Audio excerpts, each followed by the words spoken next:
Olá pessoal, bem-vindos a mais um vídeo. Hoje vamos continuar falando sobre o detalhamento da armadura longitudinal ao longo da viga, tá? Hoje vamos dar ênfase na parte de decalagem do diagrama de momento fletor e também na parte de ancoragem nos apoios. Vamos lá? Roda a vinheta!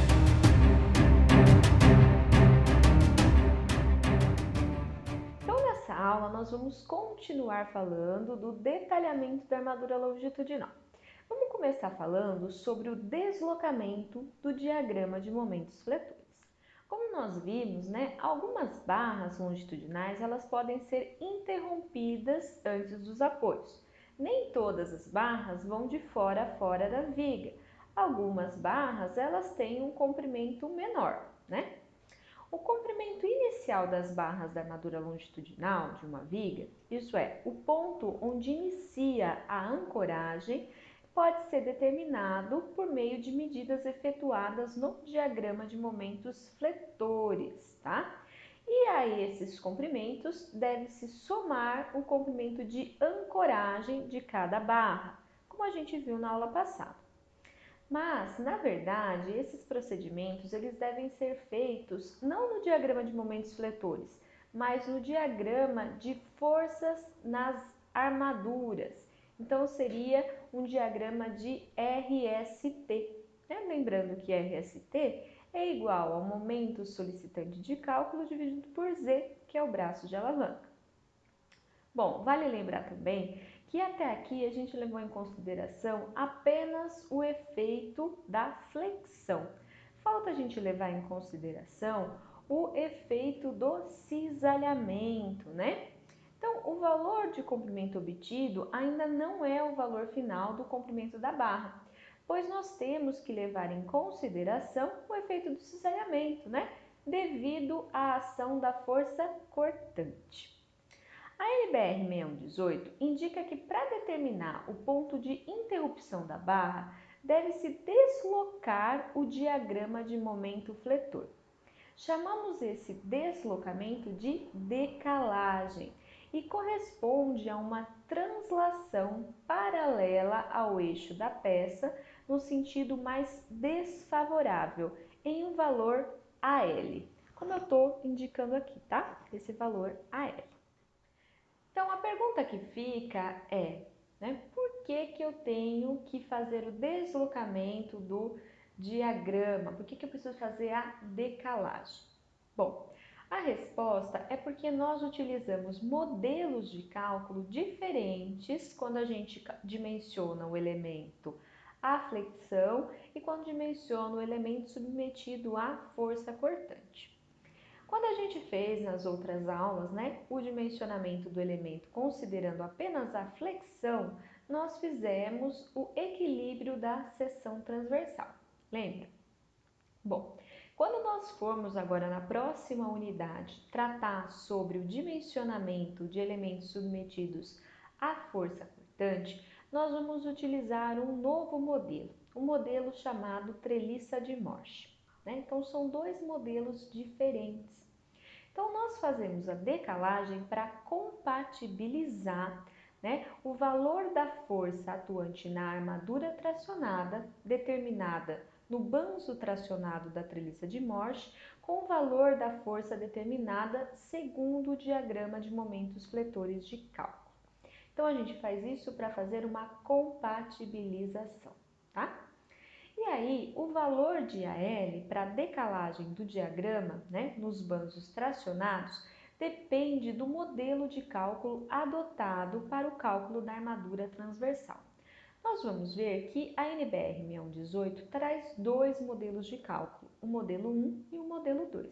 Então, dependendo do modelo que nós escolhermos para fazer o dimensionamento, o cálculo da armadura transversal, nós devemos usar o mesmo aqui na hora de calcular o valor AL, tá bom?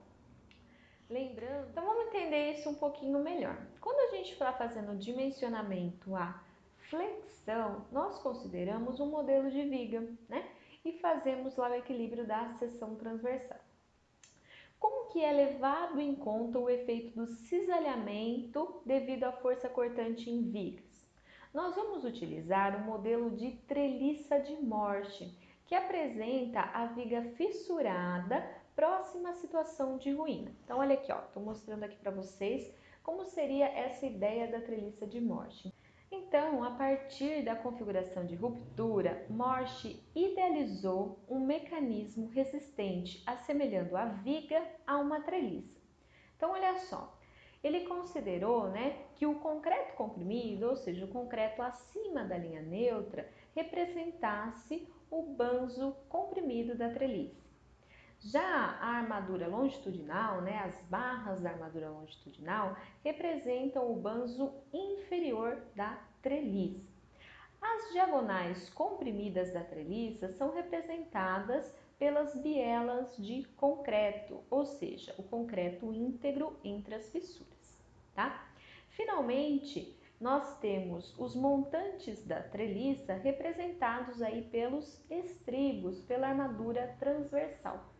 Quando nós fizemos o equilíbrio da seção transversal, nós consideramos uma seção normal ao eixo da barra. Se nós considerarmos uma seção inclinada, por exemplo, essa seção SS aí, nós iríamos obter um valor diferente para a força resultante nas armaduras. Se eu considero uma fissuração diagonal, como é considerada aí no modelo de treliça, então nós temos um valor diferente de força. Por isso que nós temos que fazer essa correção, vamos dizer assim, tá? Então, uma maneira de considerar esse efeito é transladar o diagrama de momento fletor. Olha o que diz o texto da norma. Vou colocar aqui o textinho da norma, Então, a norma prescreve lá no item 17.4.2.2 o seguinte: quando a armadura longitudinal de tração for determinada através do equilíbrio de esforços na seção normal ao eixo do elemento estrutural, os efeitos provocados pela fissuração oblíqua podem ser substituídos no cálculo pela decalagem do diagrama de forças no banzo tracionado. Essa decalagem pode ser substituída aproximadamente pela correspondente decalagem do diagrama de momentos fletores.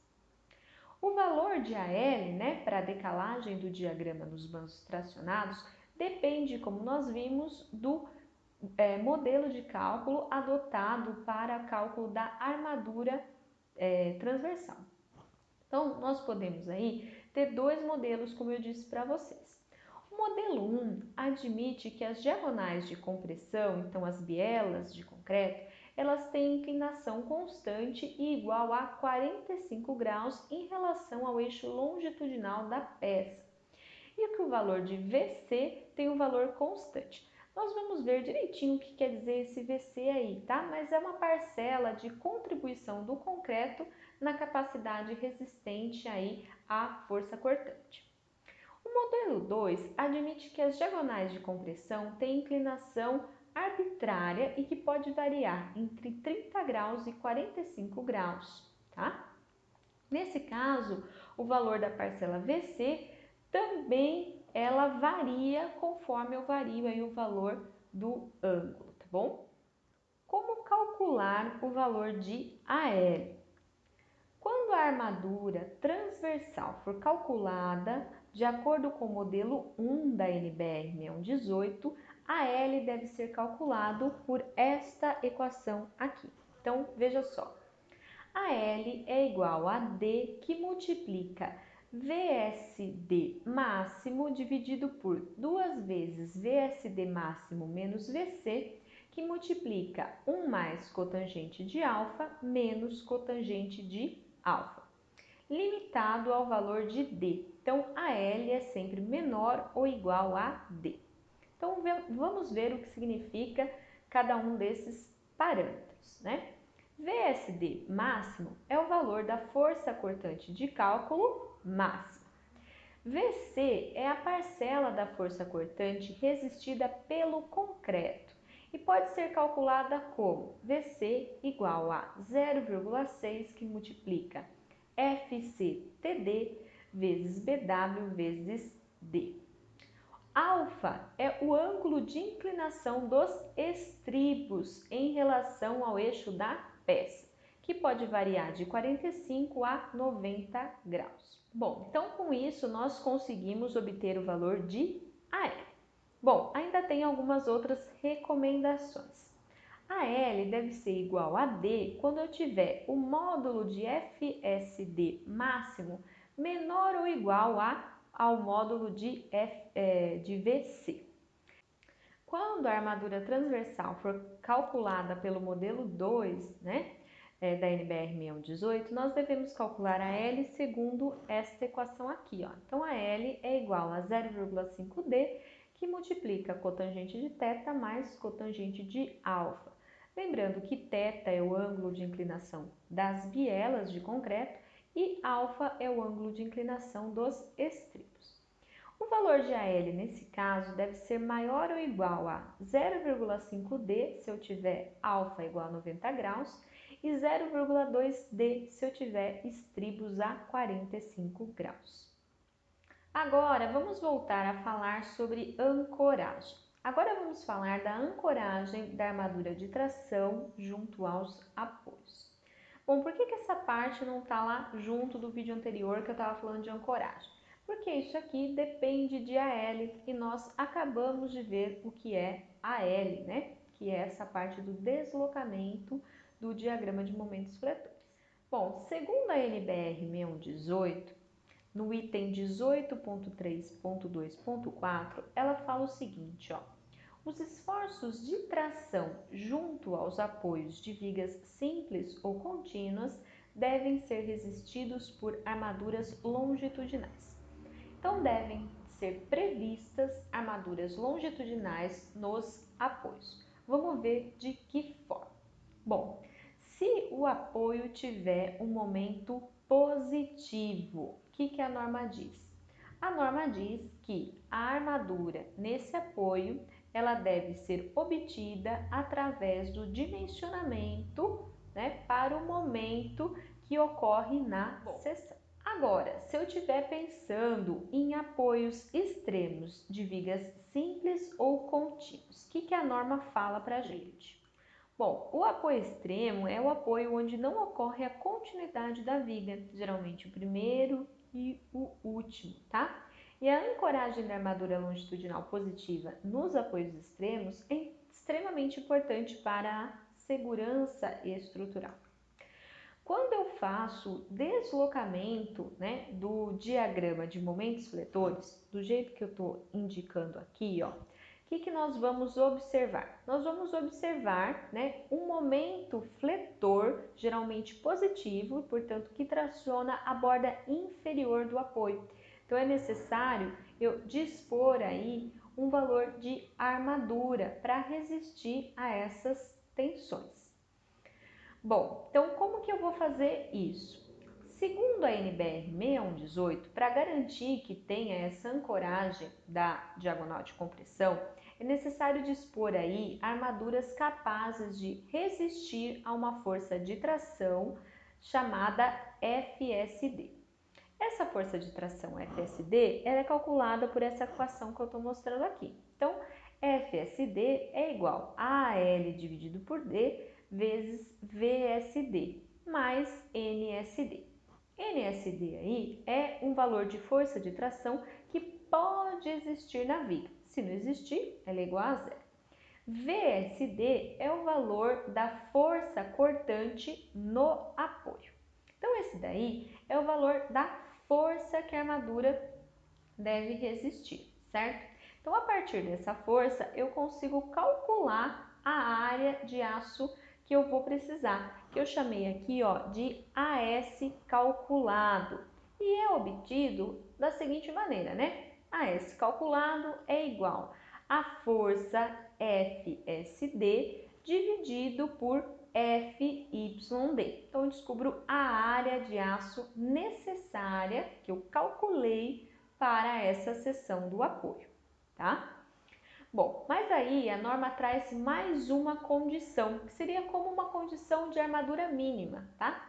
E ela fala que nos apoios extremos, a armadura deve ser dada aí por um prolongamento de uma parte da armadura de tração no vão, AS vão, correspondente ao máximo momento positivo do tramo, m-vão.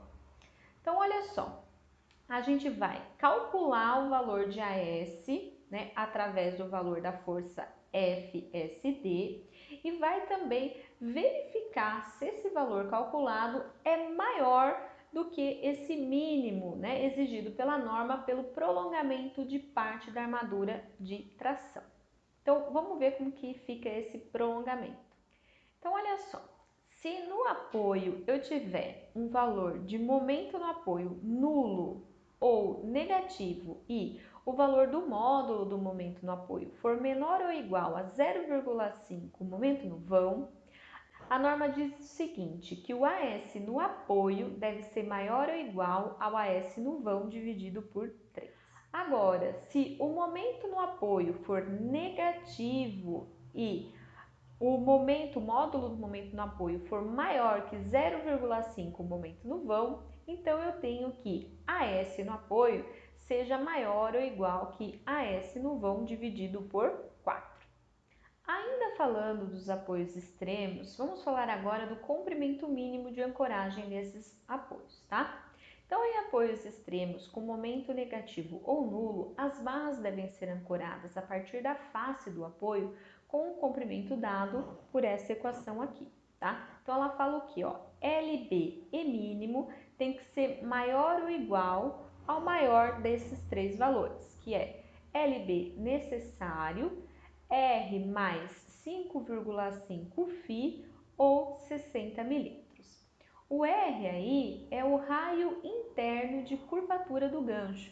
Estou deixando aqui a tabela, né, que mostra qual que é esse valor em função do diâmetro da barra e do tipo de aço utilizado. Então, nós devemos aí substituir os valores correspondentes e descobrir qual que é o valor de LB-min. Então, esta ancoragem pode ser feita com uma barra com ponta reta ou com uma barra com gancho. O que é importante observar? Observar se o espaço disponível ali para a ancoragem é suficiente para ancorar as barras. Então, nós vamos chamar assim, o espaço que efetivamente existe ali, nós vamos chamar de LB efetivo. O que é LB efetivo? Olha só, nós temos então isso daqui, ó. LB efetivo é BW menos o cobrimento. É o que sobrou ali para a gente colocar de ancoragem, tá? Bom, e o valor que eu preciso de LB é o valor que eu calculei ali, LB e mínimo, tá? Então, nós temos que comparar essas duas coisas. Então, olha só. Se o comprimento de ancoragem com gancho resultar menor ou igual ao comprimento de ancoragem efetivo, então LB gancho é maior que LB efetivo, a ancoragem poderá ser feita. O que ocorre na prática? Quando esse valor de LB gancho é menor que LB efetivo, costuma-se estender as barras até a face externa do apoio. Então, fazer LB efetivo aí igual ao LB gancho, tá? Mas pode ocorrer do comprimento de ancoragem com gancho ser maior que o comprimento disponível, então ser maior que o comprimento de ancoragem efetivo. E aí nós precisamos resolver este problema, tomar alguma medida para que seja possível fazer a ancoragem, tá? Uma possível solução, então, sem alterar as dimensões do apoio, consiste em aumentar a quantidade de armadura a ser ancorada, que, como nós vimos, é uma maneira de reduzir o valor de LB.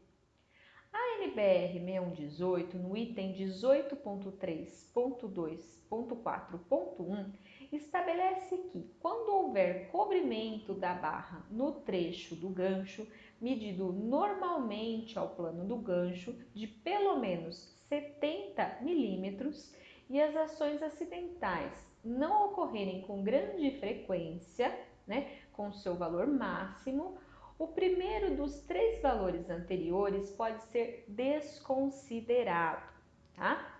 Prevalecendo as outras duas condições restantes. Vamos agora falar de apoios intermediários de vigas contínuas. Nos apoios intermediários de vigas contínuos, uma parte da armadura longitudinal de tração proveniente do vão, o AS-vão, deve ser estendida até o apoio, devendo a armadura a ancorar atender às condições impostas, né? Então, quais são? Em apoios intermediários, o comprimento de ancoragem pode ser igual a 10 φ, desde que não haja qualquer possibilidade de ocorrência de momentos positivos na região dos apoios, provocados aí por situações imprevistas. Quando essa possibilidade existir, as barras devem ser contínuas ou emendadas sobre o apoio. Então vamos para um exemplo. Considere esta viga aqui, tá? Que ela tem tanto à direita quanto à esquerda um pilar na sua extremidade, tá? Então, se nós considerarmos aí uma mola fictícia nas extremidades, nós teremos essa contribuição da solidariedade do pilar com a viga e teremos o seguinte diagrama de momento fletor. Bom, se nós fizermos a partir dele a decalagem do diagrama, nós vamos ter o que está indicado aqui embaixo, né? Então, é esse deslocamento do valor de AR. Então, vamos ver, olha só. Para essa viga, foi considerada aí a existência de uma armadura longitudinal positiva de flexão no vão, que eu vou chamar aí de AS-vão, né? Então, a viga tem 6 barras de mesmo diâmetro agrupadas 2 a 2. Então, eu tenho aí 2N2, 2N3 e 2N4, posicionadas em 2 camadas, a fim de proporcionar aí a capacidade resistente, né, ao momento fletor positivo M+. Existem também 2 barras aí posicionadas próximas à borda superior, chamadas de 2N1. No detalhamento das armaduras superiores, existem aí 2 possibilidades. As barras N1 podem ser estendidas ao longo de todo o vão, de apoio a apoio, de modo que no trecho interno do vão, as barras servem para fixação dos estribos apenas. E na região próxima aos apoios, elas são responsáveis por proporcionar a resistência aos momentos fletores negativos, existentes aí na ligação da viga com os pilares extremos. Bom, quando se deseja economia, as barras N1 podem ser interrompidas e estendidas somente no trecho do momento fletor de ligação.